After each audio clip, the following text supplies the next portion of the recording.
June 23, 1945. The Battle of Okinawa had just ended. American Corpsman Daniel Foster pushed through the darkness of a cave, his flashlight cutting through the dust and smoke. What he found inside would haunt him forever. A young Japanese nurse, her uniform soaked in blood, was kneeling beside wounded civilians, still trying to save lives even after her side had surrendered. When Foster approached her, she looked up and smiled, her face pale as death itself. "It doesn't hurt anymore," she whispered. But Foster saw the truth. Her left arm was burned so badly the skin had turned black, and she was lying. The stench hit Daniel Foster before he even entered the cave. It was a smell he knew too well after 3 months on Okinawa. Death, infection, and human desperation mixed into something that made his stomach turn even after all this time. He adjusted the Red Cross armband on his sleeve and gripped his medical bag tighter. Behind him, 3 Marines swept their rifles across the cave entrance, checking for threats. The battle was officially over, but that didn't mean the dying had stopped. Lieutenant Dorothy Chen, the chief nurse overseeing POW medical operations, had sent Foster and his team to investigate reports of wounded civilians trapped in the southern caves. The Japanese military had told Okinawan civilians that Americans would torture and kill them, so thousands had hidden in these underground networks, preferring to starve or die by their own hands rather than surrender. Now, days after the guns fell silent, rescue teams were finding the survivors. Most were too weak to resist. Many were already dead. Foster stepped into the cave mouth, and his flashlight beam swept across the interior. The cave was larger than he expected, opening into a natural chamber about 30 feet wide. The floor was covered with makeshift bedding, torn cloth, empty water containers, and medical supplies that must have been salvaged from Japanese field hospitals. And bodies. At least a dozen bodies lay against the far wall, covered with whatever fabric could be found. But there were also survivors. Foster counted 9 people still alive, all civilians by the look of them. Elderly men and women, a few children, and 1 young woman in a tattered nurse's uniform kneeling beside an old man whose leg was wrapped in bloody bandages. She was cleaning the wound with water from a nearly empty canteen, her movements precise despite the dim light. The woman looked up when Foster's flashlight found her face. She was young, maybe 23 or 24, with dark hair pulled back in a bun that had mostly come undone. Her nurse's uniform, once white, was now brown with dried blood and dirt. But what struck Foster most was her expression. She didn't look afraid. She looked exhausted beyond measure, but there was still a fierce determination in her eyes. Foster raised his hands slowly, showing he was unarmed except for his medical bag. He had learned enough Japanese phrases during the Okinawa campaign to get by in situations like this. Tasukeru, help, Isha, doctor. The woman stared at him for a long moment, then looked down at the old man she was treating. She said something in Japanese, too fast for Foster to understand, but her tone was clear. She was asking him to wait. She had work to finish. One of the Marines behind Foster whispered, "She's a POW, Doc. We need to secure her." Foster held up a hand. "Give her a minute. She's treating wounded." The woman continued working on the old man's leg, rewrapping the bandage with strips of cloth that looked like they had been torn from someone's clothing. When she finished, she placed the old man's leg down gently and whispered something to him. Then she stood up, swayed slightly, and turned to face Foster. That was when Foster saw her left arm. The sleeve of her uniform was burned away from the elbow down, and the skin underneath was a horror. 2nd and 3rd degree burns covered her forearm and hand, the flesh blackened and weeping with infection. The injury was at least several days old, maybe a week. It should have been treated immediately, but clearly, it hadn't been. The woman had been working with that arm, using it to treat others, and Foster couldn't imagine the pain that must have caused. He took a step forward, pointing at her arm and then at his medical bag. His Japanese failed him, but the meaning was clear. "Let me help you." The woman looked down at her arm as if noticing it for the first time. Then she looked back at Foster and smiled. It was a strange smile, both gentle and sad. She shook her head and said in broken English, "No hurt. Okay now." Foster stared at her. The infection was spreading. He could see the red streaks crawling up her arm toward her shoulder. If that infection reached her bloodstream, she would die within days. But she was telling him it didn't hurt. She was lying, and they both knew it. "Private Tanaka," Foster called over his shoulder. "I need you up here now." A young Japanese-American soldier pushed past the Marines and joined Foster. Private Tanaka was a Nisei, born in California to Japanese immigrant parents. He had volunteered for military service even after his family was sent to an internment camp, and now he served as an interpreter for the occupation forces. He looked at the nurse, then at her arm, and his expression tightened. Foster pointed at the woman. "Tell her I need to treat that burn immediately. Tell her it's infected and she could die if we don't clean it and get her antibiotics." Tanaka spoke to the woman in rapid Japanese. She listened, then replied, her voice quiet, but firm. Tanaka translated. "She says she's fine. She says there are others here who need help more than she does. She wants you to treat them first." Foster looked around the cave at the other survivors. They were in bad shape, malnourished and dehydrated, but none of them had injuries as severe as the nurses. "Tell her that I'm going to treat everyone, but she needs treatment now. That infection is serious." Tanaka translated again. The woman hesitated, then said something longer, her eyes moving to the bodies covered against the wall. Tanaka's voice was softer when he translated this time. "She says she's been treating these people for 8 days. She says she promised them she wouldn't leave them, even after the soldiers abandoned this position. She says American soldiers are the enemy, and she doesn't understand why you want to help her." Foster set his medical bag down and opened it, pulling out a canteen of clean water and a pack of sulfa powder. "Tell her that the war is over. Tell her that I'm a medic, and my job is to help anyone who's wounded, no matter what uniform they wear. Tell her that if she doesn't let me treat that arm, she's going to lose it, and then she won't be able to help anyone ever again." Tanaka translated. The woman listened, and for the first time, Foster saw something break in her expression. Not fear, but something deeper, a weariness that went beyond physical exhaustion. She looked at her burned arm, then at the old man she had just finished bandaging, then back at Foster. She said something very quietly. Tanaka translated. "She says her name is Emiko Nakamura. She was a nurse at the field hospital near Shuri Castle before it was destroyed. She asks if you will truly help the others here if she lets you treat her." "Yes," Foster said immediately. "I give you my word." Emiko Nakamura studied his face for a long moment as if trying to determine whether an enemy soldier's word meant anything at all. Then she nodded slowly and held out her burned arm. Foster gestured for her to sit down on a relatively clean patch of cave floor. She lowered herself carefully, moving like someone who hadn't slept in days. Foster knelt beside her and gently took her arm, turning it to examine the burn in the light of his flashlight. Up close it was even worse than he had thought. The burn covered most of her forearm and hand, and the infection had set in deep. He could see exposed tissue in some places where the skin had burned away completely. This wasn't just painful. This was agony. He looked up at her face.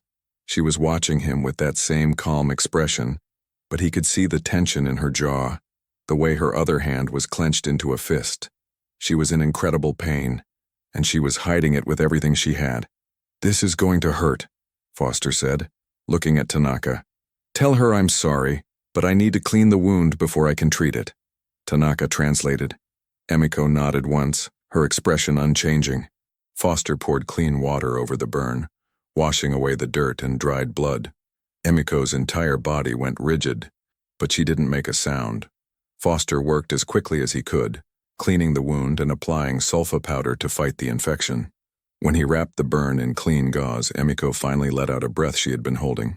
"Arigato," she whispered. "Thank you." Foster sat back and looked at her. "How long have you been working with that burn?" Tanaka translated the question. Emiko replied, and Tanaka said, 6 days. She got it when the field hospital was hit by an artillery shell. She was pulling wounded soldiers out of the fire. Foster shook his head in disbelief. 6 days of working with a burn that severe, treating other people's wounds while her own went untreated. He had seen tough soldiers break down from injuries less serious than this. "Tell her she needs to rest now. Tell her we're going to evacuate everyone here to the field hospital where she can get proper treatment." Emiko's eyes widened, and she said something quickly, almost urgently. Tanaka translated. "She says she can't leave. She says these people are afraid of Americans. She says if she leaves, they won't trust you. They'll think you're taking her away to execute her." Foster looked around the cave at the other survivors. They were all watching the interaction between him and Emiko with frightened eyes. Some of them were whispering to each other.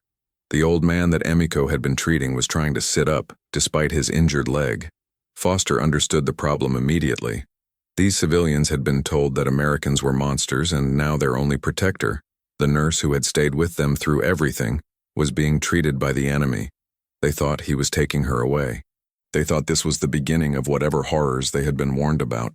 Lieutenant Dorothy Chen appeared at the cave entrance at that moment, her uniform crisp despite the dirt and chaos of the past months.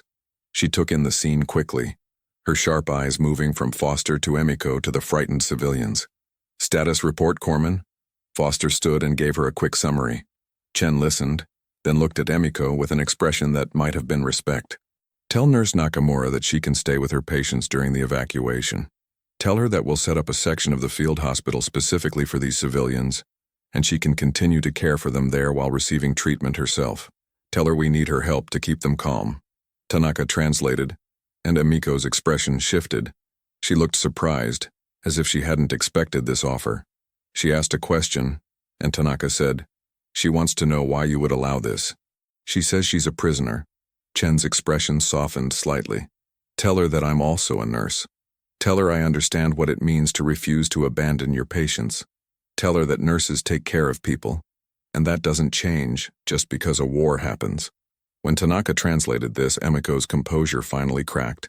Her eyes filled with tears, though she blinked them back quickly. She bowed her head to Chen and said something that sounded like a formal expression of gratitude. Over the next hour, Foster and his team worked to stabilize the civilians in the cave for transport. Emiko insisted on helping despite her injury, moving from patient to patient and explaining to them in Japanese what was happening. Her presence seemed to calm them.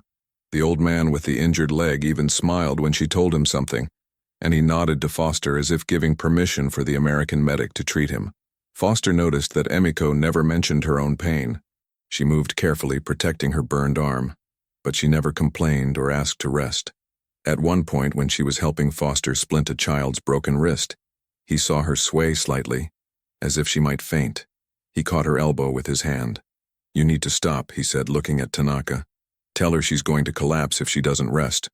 But before Tanaka could translate, Emiko shook her head and said in English, "No, stop. They need to see I am okay. They need trust." Foster realized she was right.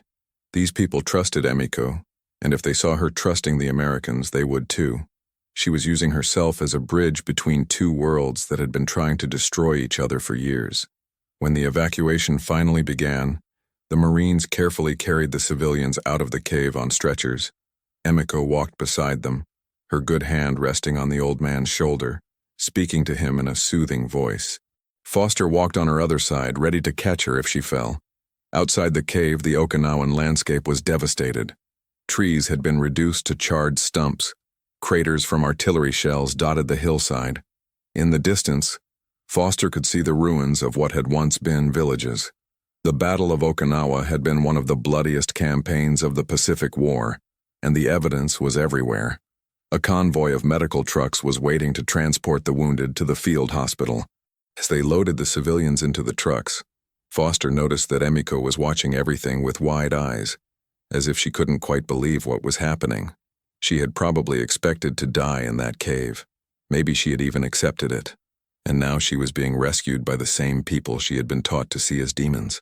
Foster helped her into the back of one of the trucks, where she immediately sat down beside the old man and took his hand. The man said something to her, and she replied with a tired smile.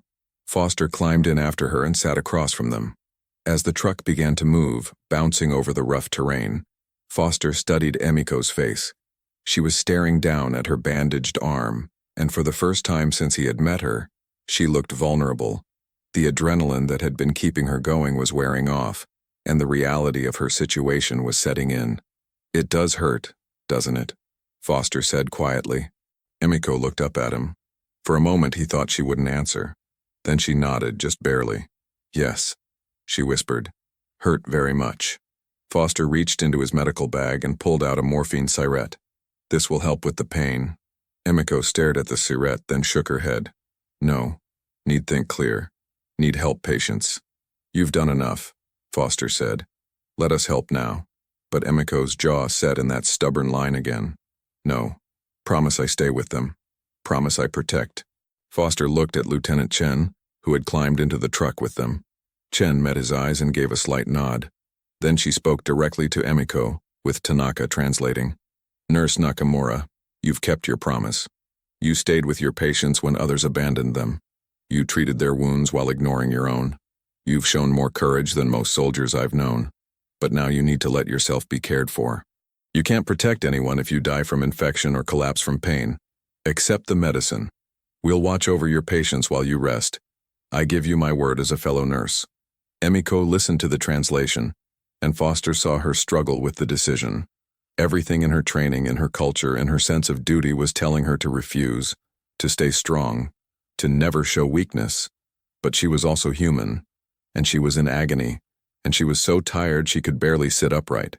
Finally, she held out her good arm. Okay, she whispered. Foster administered the morphine, and within minutes, he could see the tension leaving Emiko's body as the drug took effect. Her eyes began to close, though she fought to keep them open. She mumbled something in Japanese, and Tanaka leaned closer to hear. What did she say? Foster asked. Tanaka's voice was soft. She said, Please don't let me wake up in a nightmare. She thinks this might be a dream. She thinks she might wake up and still be in that cave, watching people die because she doesn't have enough medicine or water or bandages. Foster felt something tighten in his chest. He looked at this young woman who had given everything to care for others, who had hidden her own suffering behind a smile and a lie because she believed that was what strength looked like. He thought about all the propaganda both sides had used during the war, all the ways they had taught soldiers to see the enemy as less than human. And here was Emiko Nakamura, proving that humanity existed on both sides of every battlefield. Tell her, Foster said to Tanaka. Tell her that when she wakes up, she'll be safe. Tell her that we'll take care of her and her patients. Tell her that the nightmare is over. Tanaka translated, but Emiko's eyes had already closed. She slumped against the side of the truck, finally allowing herself to rest. The field hospital was a sprawling complex of tents and temporary structures set up in what had once been a school. True to her word, Lieutenant Chen had arranged for a section of the hospital to be designated for the civilians from the cave. It wasn't much, just a large tent with cots and medical supplies, but it was clean and safe, and that was more than these people had known for a long time. Foster helped transfer Emiko to a cot in the medical staff area, where she would receive more intensive treatment for her burn. A doctor examined her arm and shook his head in amazement. This should have been amputated days ago. The fact that she was still using it is incredible. She must have a tolerance for pain that's off the charts. Or she just cared more about other people than herself, Foster said. The doctor glanced at him. You know this one, Foster? I pulled her out of a cave. She was treating wounded civilians with this burn. Told me it didn't hurt. The doctor cleaned and redressed the wound, applying a newer antibiotic called penicillin that had become available near the end of the war. She'll need to stay here for at least 2 weeks, maybe longer. We need to make sure this infection clears up completely. And she'll need physical therapy for her hand. Some of the nerve damage might be permanent. Foster nodded, but he was watching Emiko's face as she slept. Even unconscious, she looked troubled, as if she couldn't fully let go of whatever burden she carried. Over the next few days, Foster checked on Emiko whenever his duties allowed. She woke up the morning after her rescue in a panic, convinced that she had dreamed the evacuation and that she was still in the cave. It took Private Tanaka several minutes to calm her down and convince her that she was really in an American field hospital. When she finally accepted it, she immediately asked about her patients. Foster took her to visit them that same day, even though the doctor said she should be resting. The civilians' faces lit up when they saw her, and the old man whose leg she had bandaged actually cried. Through Tanaka, Foster learned that the man was named Takeshi Shimabukuro, and he had lost his entire family during the battle. Emiko had promised him that she wouldn't let him die alone. She kept her promise, Takeshi said through Tanaka. She stayed when everyone else left. She shared her water when there was almost none left. She is the reason any of us are alive. Emiko deflected the praise, insisting that she had only done what any nurse would do. But Foster could see how much it meant to her that her patients were safe and receiving proper care. As the days passed, Foster found himself spending more and more time in the civilian ward. Officially, he was there to assist with treatments and to help bridge the language and cultural gap. Unofficially, he was drawn to Emiko's quiet strength and the way she refused to let the war define her. She never spoke with hatred about Americans, even though they were technically her enemies. She never complained about her own suffering. She just focused on helping her patients recover. One evening, about a week after the rescue, Foster found Emiko sitting outside the civilian ward, looking up at the stars. Her arm was healing well, though she still couldn't use her hand properly. She looked up when Foster approached, and for the first time she smiled at him without that underlying sadness. "Evening, Corpsman Foster," she said in careful English. She had been practicing with Tanaka, learning more phrases. "Evening, Nurse Nakamura," Foster replied. He sat down on the ground beside her. "How's the arm?" She held it up, flexing her fingers slightly. The movement was stiff and obviously painful, but she was trying. "Better. Doctor say maybe I use again. Maybe not perfect, but use." "That's good news." They sat in silence for a moment, listening to the sounds of the camp. In the distance, someone was playing a harmonica. Closer by, soldiers were laughing about something. It was strange how quickly normal life tried to reassert itself after the violence stopped. "Why you help me?" Emiko asked suddenly. "In cave, you see I am enemy. You see I am Japanese nurse. Why you help?"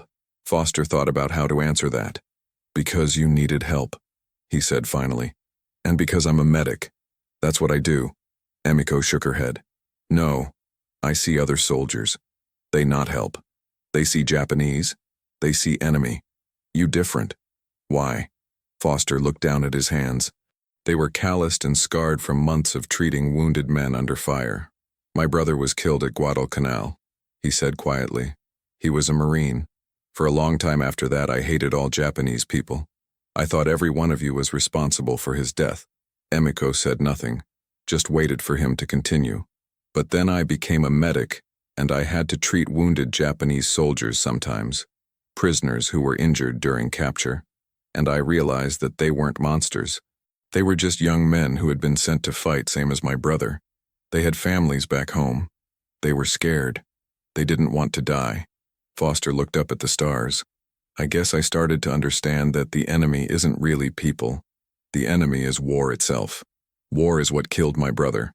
War is what burned your arm. War is what put all those people in that cave afraid and starving." Emiko was quiet for a long time.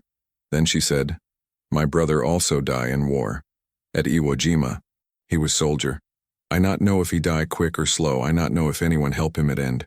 Her voice was thick with emotion.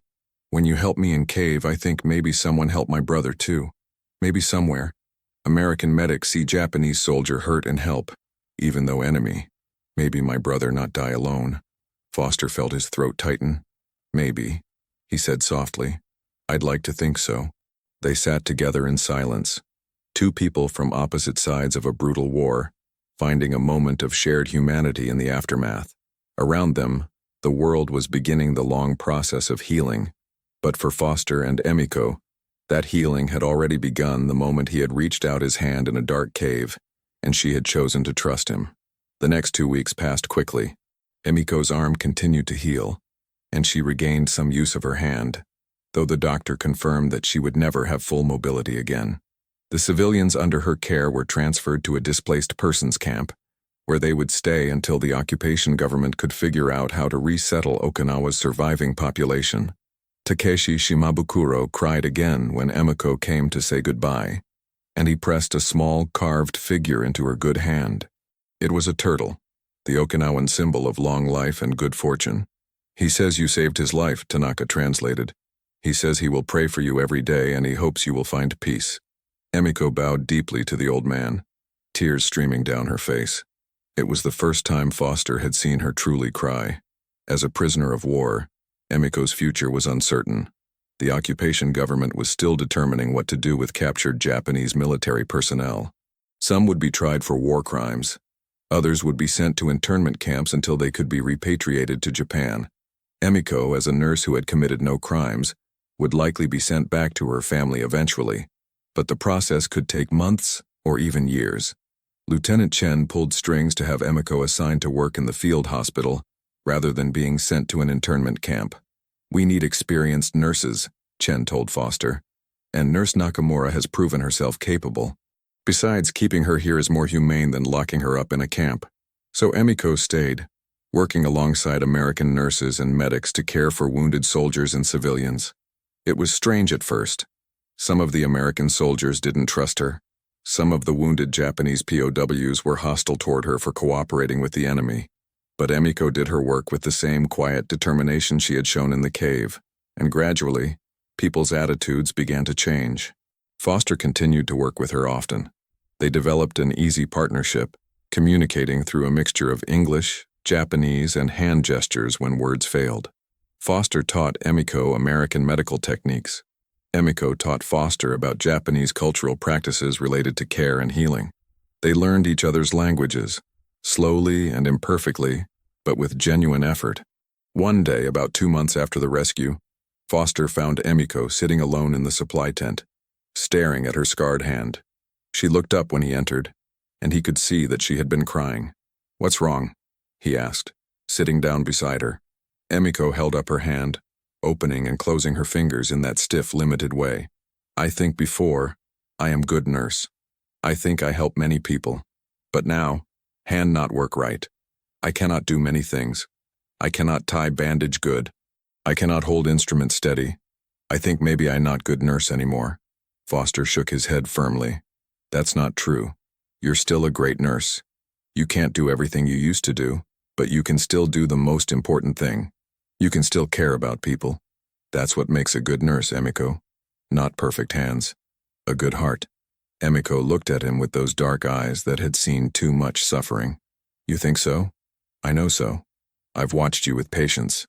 You make them feel safe. You make them feel like someone cares about whether they live or die. That matters more than being able to tie a perfect bandage." A small smile touched Emiko's lips. "You are kind man, Daniel Foster." It was the first time she had used his first name. Something shifted between them in that moment, a deepening of the connection they had been building. Foster reached out and gently took her scarred hand in his. "You told me in the cave that it didn't hurt anymore," he said quietly. "But it did hurt. It still hurts, doesn't it?" Emiko looked down at their joined hands. "Yes, still hurt, maybe always hurt, but hurt different now. Before, I hide pain, because I think showing pain is weak. I think I must be strong for others. But now I understand showing pain is also strength, is honest, is human." "What changed?" Foster asked. Emiko met his eyes. "You change. You see my pain even when I hide. You help even when I lie. You show me that being weak is okay sometimes, that asking help is not shame. You teach me this." Foster felt a surge of emotion he couldn't quite name. This woman, who had endured so much and given so much to others, was thanking him for showing her that she was allowed to be human. It seemed backward somehow. She had been the brave one. She had been the one who had kept going when anyone else would have given up. "You taught me something too," Foster said. "You taught me that strength isn't about never feeling pain. It's about feeling pain and choosing to keep caring about others anyway. You taught me that the war might make us enemies, but our humanity makes us the same." Emiko's eyes filled with tears, but this time they were different tears. Not tears of grief or pain, but tears of relief, of release, of finally being able to let go of the lies she had carried for so long. "It hurt so much," she whispered. "In cave, I think I die from pain. But I cannot show, cannot let them see. They so afraid already.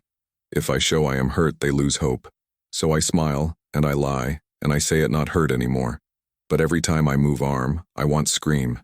Every time I touch patient, I feel like arm is fire. But I cannot stop. I promise I stay. I promise I help. So I hide pain and I smile." Foster pulled her closer, letting her rest her head against his shoulder. "You don't have to hide anymore," he said. "You're safe now. We're all safe now. The war is over." Emiko cried then. Really cried. For the first time since Foster had known her. She cried for her brother who died at Iwo Jima. She cried for the patients she couldn't save. She cried for the pain she had hidden and the fear she had carried. And Foster held her, this brave woman who had smiled through agony because she thought that was what strength required. When the tears finally stopped, Emiko pulled back and wiped her eyes with her good hand. She looked embarrassed. "I am sorry. I not mean to cry on you." "Don't apologize," Foster said. "You've earned the right to cry." Emiko smiled, and this time it was a real smile, without the sadness behind it. You are good man, Daniel Foster. I am glad you are the one who find me in cave. I am glad you are the one who see through my lie. I'm glad I found you too, Foster said, and he meant it with every part of his heart. The months that followed were a time of slow healing, both physical and emotional. The occupation of Okinawa continued, and the field hospital remained busy, treating the wounded and sick. Emiko and Foster worked side by side, their partnership growing stronger with each passing day. They learned to communicate not just with words, but with glances and gestures, the way people who truly understand each other can. Emiko's hand regained more mobility through constant exercise and physical therapy, though it would never be as dexterous as it once was. She learned to adapt, finding new ways to do the tasks that had become difficult. And true to Foster's prediction, her patients never seemed to notice or care about her physical limitations. They responded to her kindness, her patience, and the genuine compassion in her eyes. The war in the Pacific officially ended in September 1945, when Japan surrendered after the atomic bombs were dropped on Hiroshima and Nagasaki. The news reached Okinawa through radio broadcasts, and the reaction in the field hospital was complex. There was relief that the fighting was finally over. There was grief for all who had died, and there was uncertainty about what the future would hold. Emiko heard the news about the atomic bombs with a stricken expression. She had distant relatives in Hiroshima, and for days she didn't know if they had survived. When word finally came through the Red Cross that her family was safe, though their home had been destroyed, she wept with relief. So much death, she said to Foster that night. So much suffering. All of this, for what? What did we gain? What did anyone gain? Foster had no answer. He had been asking himself the same question since his brother died 3 years earlier. As the months turned into a year, and then longer, Emiko remained at the field hospital. The bureaucracy of repatriation moved slowly, and Lieutenant Chen continued to argue that Emiko was more valuable as a medical worker than as a prisoner in an internment camp. Eventually, the occupation government agreed, and Emiko was given a special status as a civilian medical worker. Foster and Emiko's relationship deepened during this time. They never formally acknowledged what was growing between them, both aware of the complications that came with wartime connections across enemy lines, but everyone in the hospital could see it. The way Foster's eyes followed Emiko when she moved through the wards, the way Emiko smiled whenever Foster entered a room, the way they found excuses to work together, even when it wasn't strictly necessary. Lieutenant Chen pulled Foster aside one day and said, "You know this is complicated, right? She's still technically a POW. You're an American serviceman. Even with the war over, there are regulations." "I know," Foster said. Chen studied his face for a moment, then sighed. "Just be careful. Both of you. The world is changing fast right now, but it hasn't changed that much yet." Foster understood what she meant. Relationships between American servicemen and Japanese women were happening all over occupied Japan, but they were controversial. Many were taking advantage of desperate women who had few other options. Foster would never do that to Emiko, and she would never be that kind of woman. But from the outside, who could tell the difference? One evening, nearly a year and a half after the rescue from the cave, Foster and Emiko were walking through the grounds of the hospital. The Okinawan landscape was beginning to recover.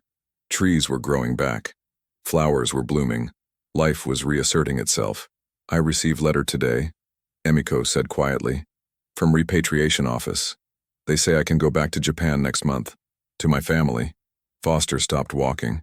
He had known this day would come eventually, but hearing it still felt like a physical blow. "That's good," he managed to say. "You must be happy to go home." Emiko didn't look happy. She looked conflicted. "Yes. I want to see my family. I want to see my mother and father. I want to know they are okay." She paused. "But I not want to leave here. I not want to leave patients. I not want to leave work." "You don't want to leave the work?" Foster asked, and he couldn't keep the hint of pain out of his voice. Emiko turned to face him fully. "I not want to leave you," she said simply. "You save my life, Daniel. You see me when I am hiding. You help me when I am lying. You teach me that being strong mean being honest. How I leave this?" Foster felt his heart pounding. "Emiko, I know is complicated," she interrupted. "I know people not understand. I know there are rules and regulations and reasons we should not, but I not care about these things. I care about you. I care about what we build together. I care about this connection we have." Foster reached out and took both of her hands in his, the scarred one and the unmarked one. "I care about you too, more than I can say. But I don't want you to give up your family for me. I don't want you to stay here out of obligation or gratitude." "Not obligation," Emiko said firmly. "Not gratitude. This is choice. My choice. I choose you. I choose this life we build. I choose to stay." "You're sure?" Foster asked. "Because once you make this choice, there's no going back. People will judge you. They'll say things. It won't be easy." Emiko smiled, and it was that smile that Foster had fallen in love with. The smile that had seen pain and suffering and chosen to keep caring anyway. "When is anything easy?" she said. "Nothing in life is easy, but some things are worth the difficulty. You are worth the difficulty." Foster pulled her close and kissed her, there in the recovering Okinawan landscape, surrounded by the evidence of what war had done and what peace was trying to rebuild. When they parted, Emiko was crying again, but these were happy tears. "I love you," Foster said. The words felt inadequate for what he felt, but they were all he had. "I love you too," Emiko replied in English, the words careful but certain. Lieutenant Dorothy Chen helped them navigate the complicated process of Emiko remaining in Okinawa legally. Eventually, through a combination of paperwork, bureaucratic persistence, and the fact that Emiko's medical skills were genuinely valuable, they succeeded. Emiko was granted civilian status and permission to continue working at the hospital. A year later, when occupation regulations loosened slightly, Foster and Emiko were married in a small ceremony at the hospital. Private Tanaka served as witness and translator. Lieutenant Chen was there, smiling with approval. Takeshi Shimabukuro traveled from his resettlement village to attend, bringing the turtle carving he had once given to Emiko as a wedding present. Several of the other civilians from the cave came as well, their presence a testament to the bonds that had been forged in darkness and desperation. Foster's family back in the States had complicated feelings about his marriage to a Japanese woman so soon after the war. Some letters were supportive, others were not. But Foster and Emiko faced these challenges together, just as they had faced everything else. They remained in Okinawa for 3 more years, working at the hospital and helping with reconstruction efforts. During that time, Emiko learned that her relatives in Hiroshima had survived the atomic bomb, though they bore the physical and psychological scars. Foster helped Emiko send money and supplies to her family, even though regulations made it difficult. In 1949, Foster's service commitment ended, and he was offered a discharge. He and Emiko decided to return to the United States, settling in California where the Japanese-American community was rebuilding after the internment camps. It wasn't easy. They faced discrimination and hostility from people who couldn't see past the war, but they also found allies and friends, people who understood that peace required building bridges across old divides. Emiko's hand never fully healed. She carried the scars from that burn for the rest of her life, and she never regained complete mobility in her fingers. But she continued to work as a nurse, adapting her techniques and finding ways to care for patients despite her physical limitations. She became particularly skilled at working with patients who had experienced trauma, perhaps because she understood firsthand what it meant to carry invisible wounds alongside visible ones. Foster went to medical school on the GI. Bill and eventually became a doctor, specializing in emergency medicine. He said that his time as a combat medic had taught him that the most important skill a doctor could have was the ability to stay calm in crisis and to see the human being behind the injury. They had 3 children together, 2 daughters and a son, and they raised them to understand both sides of their heritage. They taught their children about the war, but not as a story of heroes and villains. They taught it as a tragedy that happened when people forgot to see each other's humanity. They taught their children about the cave in Okinawa, about the moment when an American medic reached out his hand to an enemy nurse, and she chose to trust him. Emiko never lied about her pain again. She learned to say when she was hurting, to ask for help when she needed it, and to accept that vulnerability was not weakness. And Foster learned to see past surfaces, to look for the truth behind the smiles people wore, to understand that sometimes the bravest thing a person can do is admit they're not okay. Years later, when they were old and their children were grown, Foster and Emiko returned to Okinawa together. The island had transformed into a busy modern place. barely recognizable from the devastated landscape they had known. They visited the site where the cave had been. It was now part of a memorial park, dedicated to all who had died during the battle, both military and civilian, Japanese and American. Standing there, Emiko took Foster's hand, her scarred fingers interlacing with his. "Do you remember what I said when you first found me?" she asked. "You said it didn't hurt anymore," Foster replied. "And I knew you were lying." Emiko smiled. "I was lying then, but I not lying now. It not hurt anymore. Not because the pain go away, but because I learn to carry it differently.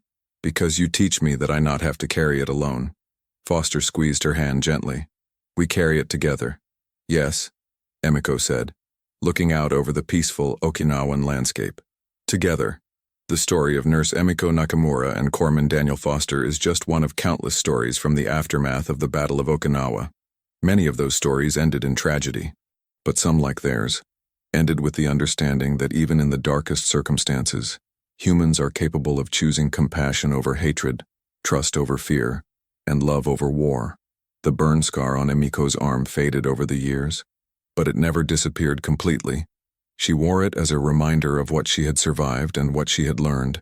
Strength wasn't about never showing pain. Strength was about being honest about pain and choosing to keep caring anyway.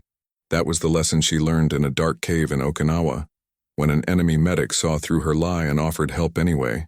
It was a lesson she carried for the rest of her life, and whenever anyone asked her about the scar, she would smile, a smile without sadness behind it, and say, "This is from when I learned that humanity is stronger than war. This is from when I learned that it's okay to say when something hurts. This is from when I stopped lying and started healing." If this story resonated with you, please subscribe to the channel, leave a like, and drop a comment sharing your thoughts about stories of humanity during wartime. Your support helps us continue telling these important historical narratives.